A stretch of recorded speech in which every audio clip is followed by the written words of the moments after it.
Essas graduações, né, essas coisas todas, vocês vão conseguir pegar mesmo mais na prática, né, que é vendo. Ou se vocês tiverem alguma seringa por aí, é só vocês prestarem atenção, tá? Quem nunca teve uma seringuinha em casa? Então, ó, tá vendo? Aqui em cima eu tenho um tracinho maior e aqui eu tenho um tracinho maior também.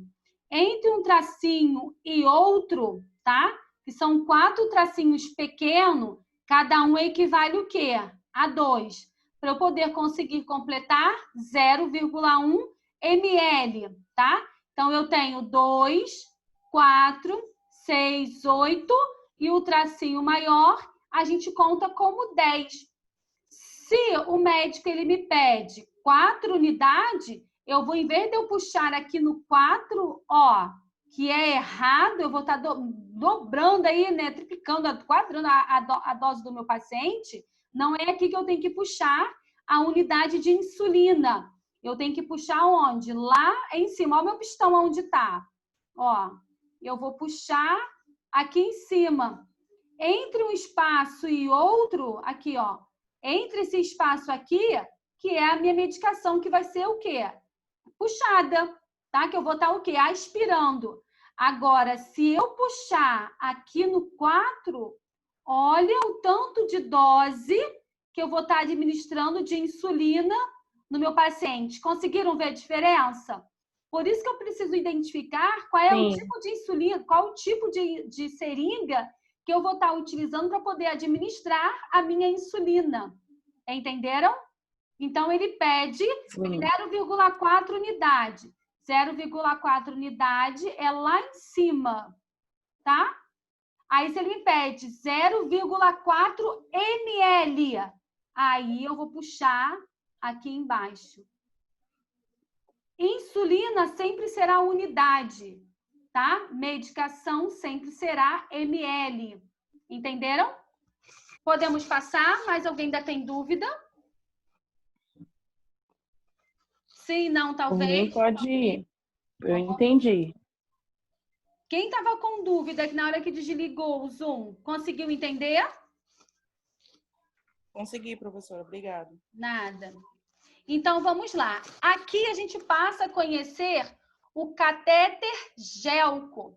O que seria esse catéter gélco? O catéter gélco é aquele que a gente funciona os pacientes, tá? Mentira, gente. Isso aqui é seringa. Mentira, isso é agulha. Tudo mentira que eu falei agora. Apaga isso que eu falei.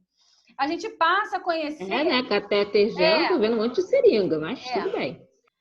Aqui a gente passa a conhecer as agulhas, tá? Então, ó, para cada via de administração areal, é uma forma de eu estar administrando e escolhendo as agulhas corretas, exceto a agulha rosa. Por que a agulha rosa? Porque a agulha rosa ela é a única que é utilizada para se fazer aspiração de medicamentos. Professor, e a Bezentacil que o pessoal aplica com a 40/12? Erradamente. A agulha 40/12, ela é apenas para aspiração, tá? Então, vamos lá. Amarela, cinza e marrom, essa marronzinha que vai até essa aqui, ó. Até essa marronzinha clarinha, elas são vias tanto intradérmica quanto subcutânea. O que vai depender, né, se for uma subcutânea, é o ângulo que você vai estar administrando aí a sua medicação, tá? Então, a amarela, a cinza, essa marronzinha, essa outra marronzinha, são vias parenterais, tá? Que eu posso estar fazendo intradérmica e subcutânea. Azul, cinza, verde, amarela e até mesmo essa cinza, né, que não é pretinha ou pretinha, é utilizada de forma intramuscular. Então, para cada uma delas, né, eu vou estar utilizando até mesmo em criança, tá? Tá faltando uma aqui que é uma roxinha, que a gente utiliza muito na pediatria, que é 55/20, que é uma lilazinha, tá? Mas aí, como tem diversos tamanhos, né, dependendo do fabricante, então acaba se utilizando, tá? Vamos conhecer a agulha, tá? Então, essa parte onde tem, né, o diferencial daí das cores é chamada de canhão, tá? Essa que é a agulha, né, aonde é introduzido no paciente, ele é chamado de háster. Bom, o que é primordial para eu poder fazer uma boa aplicação intramuscular e até mesmo intradérmica e subcutânea? É conhecer o bisel da agulha.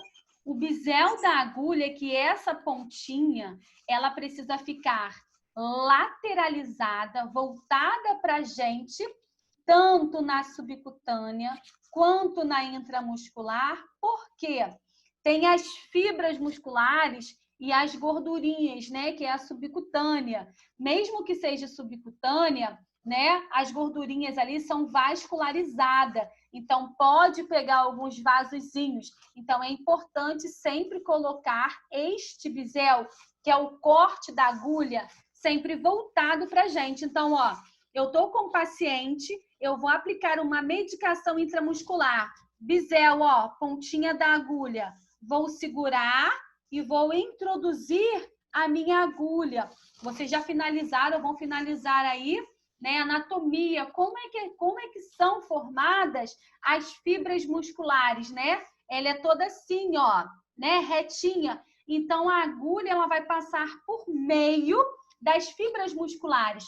Quando você coloca o bisel voltado para cima, para uma intramuscular, ou voltada para baixo, você está cortando as fibras musculares, é onde o paciente ele começa a relatar que ele sente muita dor.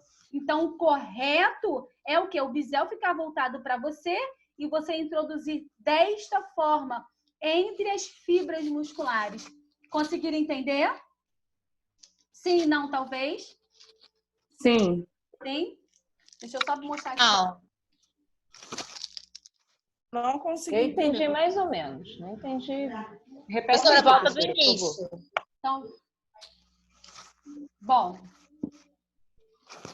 Conseguiram entender para que cada uma serve? Quem acabou de perguntar agora as agulhas? Isso aí vocês pegaram? Não. Vamos lá, Stephanie. Amarela, preta, marrom e outra marronzinha, subcutânea ou intradérmica. Azul, preta, verde, amarela, preta ou cinza, intramuscular. Cada agulha dessa, ela tem um tamanho, tá? É para ser administrado tanto no adulto ou na criança. Então, a gente vai saber, né? Vamos botar essa azul aí, que ela seja 55 por 20 ou 25 por 7. Ela é administrada em criança, tá? A verde, 30 por 8 ou 30 por 7, é administrado no adulto. A única que é utilizada apenas para aspiração é esta agulha rosa, que ela é conhecida como 40 por 12, tá? Ela é a única que serve para aspiração, tá? Aspirando medicamentos, tá? Eu vou fazer uma reconstituição, tá? De uma medicação, eu acabo utilizando a agulha 40 por 12. A agulha 40 por 12, ela não é administrada no paciente, apenas serve para a gente poder manipular as nossas medicações. É diferente das outras agulhas que eu acabei de citar para vocês agora, porque cada uma serve. Conseguiu entender, Stephanie? Sim. Então, eu preciso conhecer a agulha, tá? Essa que tem as mudanças de cores é chamado de canhão. Então, pode ter canhão da cor amarela, verde, preta, até mesmo rosa. A agulha, que é o corpo ali, ela é chamada de háster. É onde ela vai entrar em contato com a pele do paciente, correto? Ela é toda introduzida no deltoide, no músculo do paciente. O bisel é o que vai me determinar a forma que eu vou estar o quê? Lateralizando, que vai estar sendo o quê? Administrada. Então, é o bisel, é chamado de bisel. Esse bisel, né, esse cortezinho que tem na pontinha da agulha, ele não é feito à toa, não é por enfeite. É simplesmente para poder facilitar, né, a vida do paciente, para ele poder sentir menos dor. Então, as fibras musculares, foi o que vocês aprenderam agora na anatomia, ela é assim, ó, toda retinha. Se eu pegar uma agulha, ó, háster, tá? É minha háster, a minha ponta da minha agulha. tá? Para eu poder administrar, aqui eu vou ter o paciente, meu paciente imaginário, eu estou pegando no deltoide dele. Áster, tá? É o cortezinho da minha agulha, a palma da minha mão. Eu, profissional, eu vou pegar a áster, vou ficar virada para mim. Por que ela fica voltada? Porque eu preciso saber, eu preciso ver a forma que ela será o quê? Administrada. Se eu coloco virado para lá, ela pode entrar desta forma, um pouquinho lateralizado. Então, eu vou cortar também as fibras musculares. Ela precisa estar o quê? Retinha intramuscular, ângulo de 90. Eu já sinalizei isso para vocês, né? Acho que 15 dias atrás. Então, ó, deltoide, áster virada para o profissional e vou administrar. A áster, né, que é a pontinha da agulha, ela precisa entrar entre as fibras musculares. Para quê? Para o paciente não sentir tanta dor. Quando ela entra desta forma, é o que vai cortar todas as fibras musculares, é onde o paciente ele começa a relatar, ele começa a sentir muita dor. Então, intradérmica, né? Já falei para vocês, ângulo de 15, né? Que é a vacina BCG, ou um teste alérgico, ou uma aplicação de alguma medicação, né? A Adriana, que faz estética, né? Pode ser o Carbox, né? Que ele fica o quê? Sempre voltado para o lado, lateralizado, tá? Vou fazer um teste alérgico voltado para cima, tá? Vou fazer a BCG lateralizado, voltado para mim.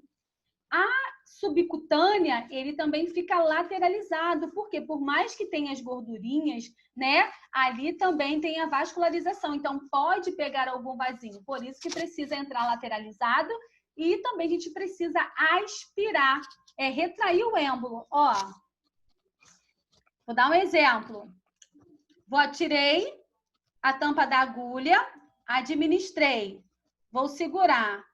Eu aspiro, ó, retraio o êmbolo. Qual a importância de retrair esse êmbolo na hora que eu introduzir essa agulha?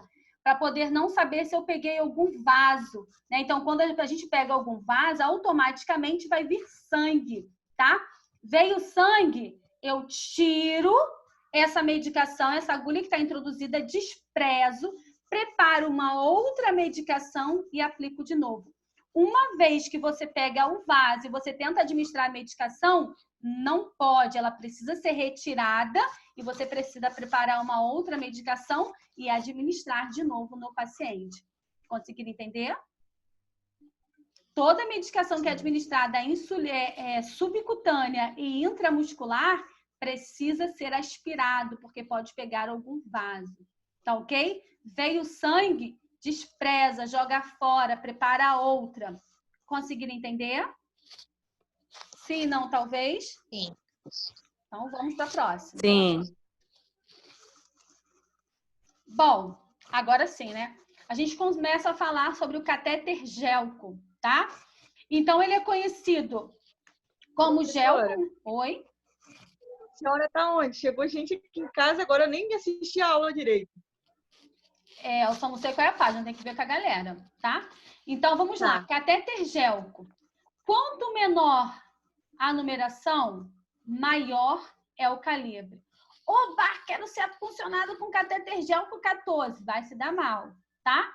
O 14 é o mais calibroso, né? É conhecido como aquele que serve até para poder fazer doação de sangue, que é aquele bem calibroso, tá? 14, tá? Então, quanto a numeração ela for maior, menor é o quê? É o calibre. Então, o que é utilizado nas crianças, né? O que a gente mais utiliza é o 24 e o 22, tá? 20, 18 e 16 é utilizado mais nos adultos. Emergência, precisa fazer reposição hídrica. A gente coloca logo aí um 14 ou um 16 para poder, né, ser infundido mais medicação, tá? Então, aqui eu tenho um exemplo de um catéter Gelco. Esse aqui é um 20, tá? Então, serve para qualquer um de vocês, tá? Tem a listinha dos materiais, se vocês quiserem comprar 24, 22, 20, eu coloco 18 ou 20. Aí fica a critério de vocês. Então, ó, ele também tem uma forma correta de abrir, ó. É só puxar de um lado e do outro, tá? Bom, então vamos lá. Essa tampinha aqui, ela é chamada de cápsula, é o que vai proteger, né, o meu catéter e a minha agulha, tá? Então, ó, vou tirar. Aqui dentro, a gente acaba chamando também como guia, né, que é a agulha. Então, ó, vou tirar essa partezinha aqui, é a que fica dentro do paciente. A agulha, né, que a gente acaba chamando de guia, é o que fura e depois a gente tira. Aqui embaixo é uma tampinha que a gente tem, né, até mesmo como filtro, ó. Ela pode ser assim, tá vendo? Ou ela pode ser a primeira que tá aqui em cima, ó. Tampa, filtro. O que vai depender desse modelo é o fabricante. O importante é que essa tampa, ela não caia, por quê? Quando você... O que eu fiz? Quando você punciona o paciente, esse guia faz de conta que tá puncionado. Ó, puncionei, veio sangue. Esse guia, ele sai e a gente despreza. Quando essa tampinha... Ai, tô com medo de furar. Quando essa tampinha ela cai, quando você vai pulsionar, você não, depois de cair no chão, você não pode pegar mais, o sangue começa a sair por aqui, ó. Então, antes de você manipular o catéter, você precisa dar levemente o quê? Um apertozinho, tá? Conseguiram entender? Se não, talvez. Sim. Show. Então, quanto maior a numeração, menor é o calibre, tá? Catéter Gelco. Bom, esse aqui é conhecido como scalp, né? Vulgo aí borboletinha. Esse é normal. Quanto maior a numeração, né? Menor é o calibre. Esse segue aí a regra normalzinha, tá? Então, a gente tem 21, 19, 23, 27, 25, tá? Esse aqui é utilizado mais para poder se coletar sangue. Quase não se utiliza, né, para o paciente de uso permanente dentro de uma unidade, botar internação, tá? Porque a pontinha dele é de metal, a probabilidade do paciente, né, ele perder o acesso é muito maior do que o catéter Gelco, porque aqui a gente acaba tendo um siliconezinho, tá? Esse é um siliconezinho que ele é maleável, tá? Então, o paciente ele não perde com tanta facilidade. Se o paciente ele manipular com scalp, ele acaba o quê? Rompendo a veia, é onde o acesso acaba ficando infiltrado. Já o catéter Gelco, não. A durabilidade dele é um pouco melhor, né, do que o scalp. O scalp acaba utilizando para poder fazer medicação na emergência rápido. O paciente ele vai embora, então acaba se utilizando o scalp, ou até mesmo para uma coleta de sangue, tá? Acaba se utilizando também o scalp. Foi? Sim, não, talvez? Foi. Bom, agora o bicho pega. Nada é tão ruim que não possa piorar. Então, vamos lá. Já conheceram as seringas, já conheceram as agulhas, já conheceram o catéter Gelco, tudo bonitinho. Então, quem pensou que ia ficar livre, né, de cálculo, de ficar livre de matemática em enfermagem, sinto muito, sejam muito bem-vindos, tá? Então, para a gente poder calcular o gotejamento é aquele soro, né? Que muitas das vezes as pessoas, né, vai para uma emergência, aí ela quer ir embora rápido, ela vai lá e abre aquela rodilhazinha para poder ir embora logo, para o soro poder ser infundido de uma forma muito mais rápida. Só que a quantidade de soro e o tempo de permanência que você vai ficar dentro de uma unidade é de acordo com o peso. Dependendo do diagnóstico do paciente, ele acaba ficando encharcado, né? Os alvéolos pulmonares acabam ficando encharcados. Por quê?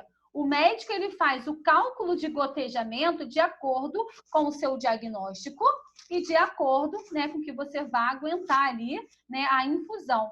Muitas das vezes a gente acaba deprimindo o paciente por conta disso. Por quê?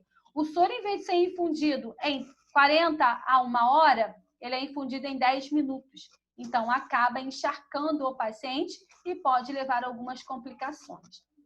Então, por isso que é realizado o cálculo de gotejamento. Quando a gente tem uma bomba infusora, né, que a gente acaba colocando em bique, né, se torna mais fácil, que você vai lá, calcula, coloca a quantidade e o tempo, ela automaticamente calcula para a gente.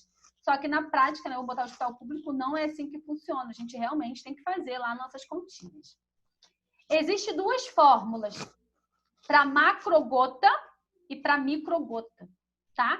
Essas fórmulas, né, vocês precisam gravar, vocês precisam aprender e vocês precisam levar para a vida, tá? Concurso público cai estes tipos de cálculo, então não adianta, tá? Precisa levar para a vida. Cálculo de gotejamento, 1 ml corresponde a 20 gotas. 1 ml corresponde a 20 gotas, tá? 1 ml corresponde a 60 microgotas, quando a gente acaba utilizando ali, né, o equipo de microgotas. Uma gota corresponde a 3, desculpa, aqui está escrito micro, mas corresponde a 3 macrogotas. Deixa eu só consertar aqui. Aqui é macro. Tá micro.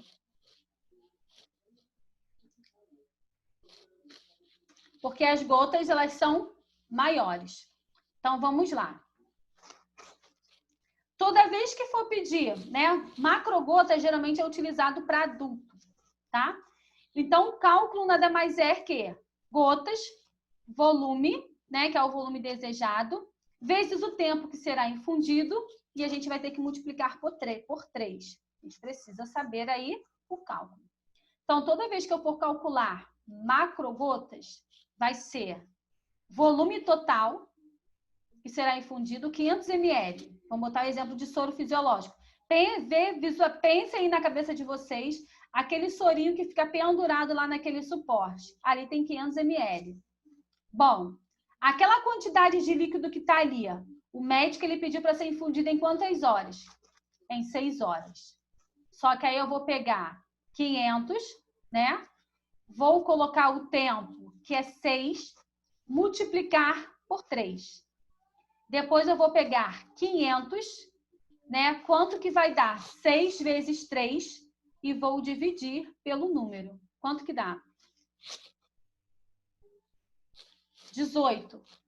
500 ml dividido para 18. Serão 27 gotas. Mas lembrando que acaba ultrapassando, né? Vai dar 27,777. Então, quantas gotas por minuto deverão cair? Até o 4, a gente permanece, né? A primeira casa decimal permanece com o número, tá? Quando ultrapassa, chega a 5, eu preciso arredondar. Então, eu não posso colocar 27 gotas,7. Eu vou colocar 28 gotas. Em 1 minuto, quantas gotas deverão cair? 28 gotas. E a gente vai começar a calcular naquela rodilhazinha, né? As gotas irão cair e eu tenho que ficar ali durante 1 minuto, tentar, né, o número mais próximo, tentar cair as 28 gotas. Se eu colocar para menos, vai demorar o tempo a ser infundido. Se eu colocar para mais, colocar lá de qualquer jeito, vai ser infundido muito mais rápido, é o que eu posso trazer danos ao meu paciente. Tem uma continha mais à frente, tá? Cálculo de microgotas. Então, a fórmula de macrogotas é volume total, tempo, vezes 3. Esse é o cálculo de macrogotas. Cálculo de microgotas, né, que é utilizado aí mais para criança. Volume total dividido pelo tempo. Ele quer 500 ml de soro fisiológico, seja infundido em 6 horas.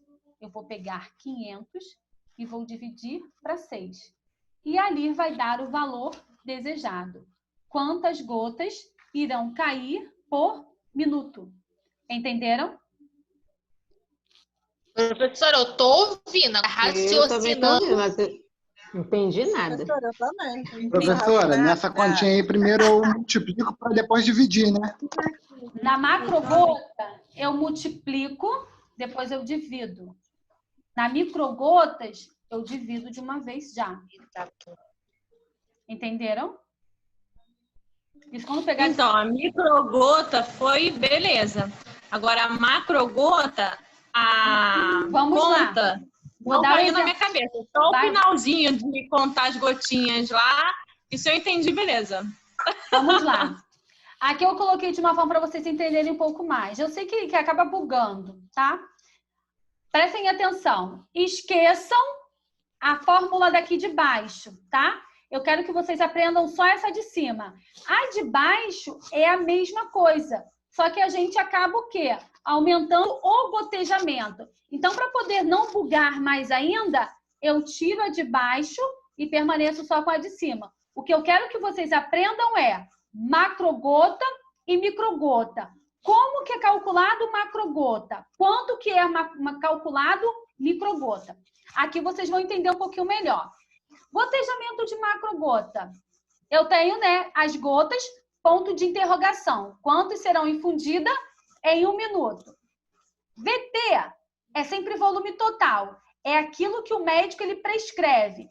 500 ml de soro fisiológico para ser infundido em 12 horas. Então, ó, vou dar um exemplo. Tá vendo o VT onde está em cima?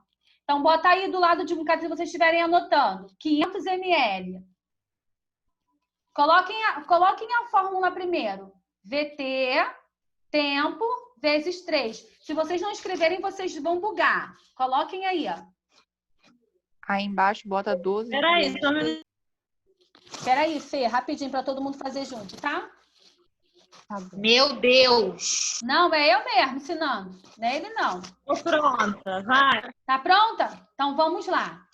No VT, que significa volume total, vocês irão colocar 500 ml. Façam uma como é que fala? Uma listinha embaixo, igual tá ali no VT. O tempo é a hora, é quanto tempo será infundido. Vocês colocam 12 horas. Vezes 3. Vamos passo a passo. Vai para o lado. Botam de novo. 500. Professora, pode falar de novo porque eu me perdi aqui, que a internet caiu. Então, vamos lá. Você conseguiu colocar VT vezes 3? Sim. Aí, do lado do VT, você vai colocar 500 ml. Vai fazer um tracinho embaixo do 500 ml. E onde está o do lado, né? Do ladinho, debaixo do 500, você vai colocar 12 vezes 3. Gente, faltam 10 minutos de novo. Puta que pariu. Professora, fala de novo que tá dando ruim aqui. Filha, então é a sua internet. Ah, minha internet tá uma bosta. Então, vamos lá. Aí, agora vocês vão fazer o seguinte. 500, quanto que dá 12 vezes 3? 36. 36. Vocês vão dividir 500 dividido para 36. Aí vai dar 13,88. 13,88. Tem como eu colocar 13,88? Não, Eu vou ter que arredondar, correto? Então, qual é o próximo número que eu tenho que colocar? 14. 14. Quantas gotas por minuto vai ter que ficar pingando lá assim? Tum, tum, tum. 14. 14 gotas. Entenderam? Agora eu entendi perfeitamente. É porque se vocês não escreverem, vai passar despercebido. Então, tem que escrever, tem que fazer. Entendeu? Quem me chamou? Quem me chamou? Eu. Fala. Bruna, no caso, nessas 14 gotas que caem, isso é em 1 minuto? É em 1 minuto. Meu Deus, então em 12 horas, tomando esse soro... Tá indo 14 gotinhas. Gente, agora eu entendi. E aí aquele lance, vai ficar mais... Entenderam? Oi. 14 gotas por hora. Olha só, Professora, mas assim, 12 horas. como faz, porque nos hospitais é aquela bolinha, né? A gente faz naquele, tem como fazer desse jeito lá, naquele aparelho? Não, peraí.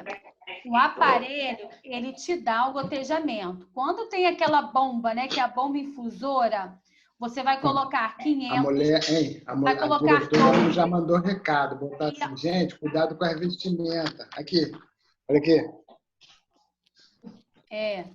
Então, vamos lá. Olha como é que essa aqui tá. Olha como é que essa aqui tá, de canequeta. Espera aí, rapidinho, gente. Ah. Então, vamos lá. Em 12 horas, por que a gente faz esse cálculo, né? Para poder o soro ser infundido no tempo correto. Então, por isso que a gente faz essa conta. Quando tem a bomba infusora, a gente não faz esse cálculo. Ela automaticamente, ela vai contar. Quando for 12 horas certinho, a bomba ela vai começar a apitar, porque o soro ele precisa ser trocado. Então, como na maioria dos hospitais não tem essa bomba infusora, para o soro não acabar antes, né? Porque muitas das vezes não faz o cálculo, ele vai acabar antes e a gente precisa colocar mais soro no paciente, isso acaba tendo como risco que é encharcando o paciente. Por isso a importância de fazer o cálculo de gotejamento. Em 1 minuto... Professora, Oi. uma pergunta que eu queria fazer. No caso aqui, esse cálculo de gotejamento, o médico ele vai te dar, mas essas 12 horas a senhora tira, por exemplo, ele vai te dar as horas? É ele que dá a hora. É o médico que ele vai...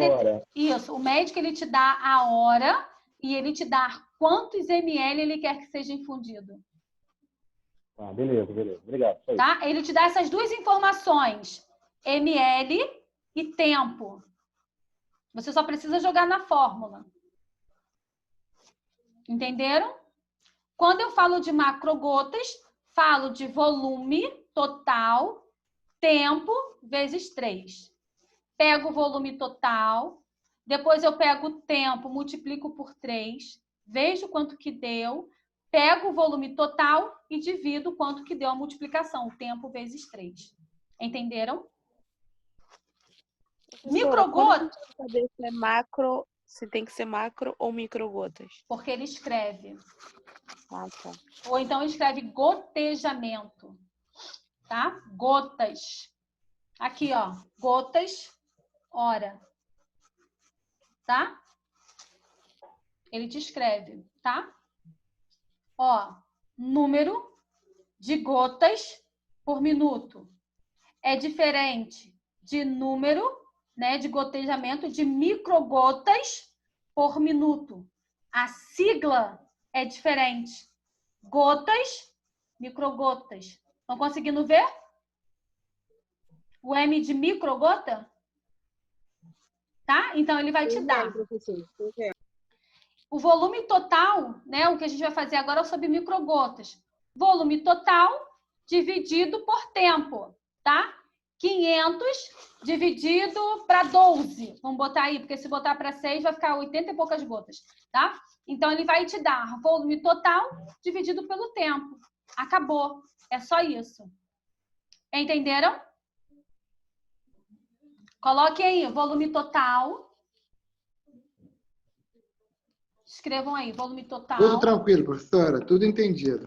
Tudo entendido? Então não precisa fazer, né? David. Então vamos lá. Só para vocês verem aqui embaixo, lembrando que VT, Paulo, foi você que falou? Não. Ah, tá. Então, ó, VT significa volume total, T significa tempo, 3, que é a constante, é porque é da regra de macrogotas. Então, esse 3 ele é constante, a multiplicação, tá? 20 gotas e 60 gotas, quando eu falo de macrogotas, eu falo que são 20 gotas, que é outra regrinha que a gente acaba utilizando. Quando eu falo de 60, tá? É multiplicado por 60. Então, isso aqui eu não quero que vocês peguem não, porque isso aqui e o de baixo é a mesma coisa. Então, para poder não bugar tanto, a gente fica só com o de cima, tá ok?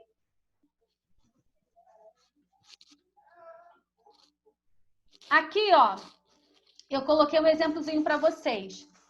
Macrogotas. Tá vendo que a gotinha, ela é bem maior? Ó, macrogota. Então, uma gota, né? Uma gota de macrogota corresponde a 3 microgotas. Porque os pinguinhos, eles são o quê? Menores, tá?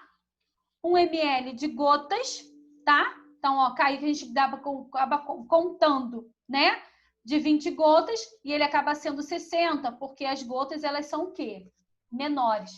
Então, essas gotinhas aqui, que são preenchidas, né? Que a gente acaba preenchendo esse copinho e daqui é que vai caindo no paciente. Então, essas gotinhas aqui é o que a gente calcula. Quantas gotinhas dessas irão cair por minuto. Entenderam? Aí aqui eu tenho de novo outro exemplo para vocês. Número de gotas por minuto, volume total, né? Tempo vezes 3. Microgotas, número de microgotas, o volume dividido pelo tempo. Tá? Esses aqui são equipo. Esse aqui é de microgota, o verde é de microgotas e esse branco aqui é o de macrogota. Se vocês perceberem, a saída é diferente. Se vocês perceberem, diferente, né? A saída é diferente, tá? Então, a macro, ela é sempre mais larguinha, tá? E aqui eu acabei dando exemplo, ó, a gotinha saindo. Isso aqui é uma macrogota, tá ok? Foi? Aqui eu coloquei um exemplo para vocês. Exemplo de gotejamento. Para serem administrado 1000 ml de solução de ringue lactado em 8 horas, o número de microgotas por minuto. Então, qual é a regrinha de microgotas? Qual é a fórmula? Volume total. Multiplicação e divisão. Dividido por tempo. Multiplicação e divisão, não. Microgotas, não. É só o volume total dividido pelo tempo. Volume total dividido pelo tempo. Isso. Então, eu dei um exemplo aqui para vocês, ó. Volume total. Alguém me fala a página aí, por favor. O nosso tempo ele vai acabar, tá bom? É só a gente voltar no mesmo link. Mas, Estou perdida na professora, página. Não estou achando. professora, Pode falar, Tem Andressa. intervalo, não, professora? nesse Já tá no caso... intervalo. Meu Deus, Fala, Andressa. Me ajuda. obrigada. Nesse microgotas por hora e microgotas por minuto. É a Aí, mesma como a senhora pediu por minuto, é a mesma coisa? É a VT mesma coisa. dividido por T. Isso. Tá. Prestem atenção. O bizu, para poder fazer a conta, é você saber em que momento você vai usar microgotas, porque aqui, ó, chega a estar sublinhado embaixo.